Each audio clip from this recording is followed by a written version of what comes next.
ரோமர் 12:11 ஆர்வத்தில் சோம்பேறியாக இல்லாமல் ஆவியில் தீவிரமாக இருந்து கர்த்தரை சேவை செய்யுங்கள். ஆர்வமான விஷயங்களில் சோம்பேறியாக, மெதுவாக, அழகாக மட்டும் இருக்கக்கூடாது. தூய பொம்மையாக இருக்க வேண்டாம். நீங்கள் ஜெபத்தில் மிகவும் விழிப்புடன் இருக்க வேண்டும். தேவனுடைய பணிகள் உன் கைக்கு வந்தால் எந்த சோம்பேறி மனமும் எந்த பேராசையும் இல்லாமல் முழு மனதுடன் முழு ஆர்வத்துடன் அந்த பணியை செய்ய வேண்டும். யாருக்காகவோ அல்ல நீ செய்யும் தேவனுடைய சேவை. அப்படியே தேவனுடைய சேவையை செய்யுங்கள். நானாக செய்கிறேன் என்று காட்டி காட்டியும் செய்யக்கூடாது.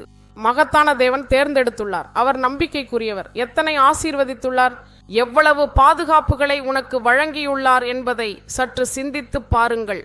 உங்கள் வாழ்க்கையின் ஒவ்வொரு கட்டத்திலும் ஒவ்வொரு சூழ்நிலையிலும் தேவன் உங்களை எப்படி அற்புதமாக பாதுகாத்தார் என்பதை நினைவில் கொள்ளுங்கள். அவர் உங்களுக்கு அளித்த எண்ணற்ற ஆசீர்வாதங்களையும் ஆபத்துகளிலிருந்து உங்களை காத்த விதத்தையும் எண்ணி பாருங்கள்.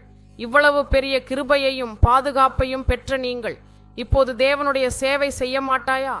அவர் உங்களுக்கு வழங்கிய இந்த அளவற்ற அன்பிற்கும் கிருபைக்கும் பதிலாக நீங்கள் அவருக்கு சேவை செய்ய முன்வர வேண்டாமா?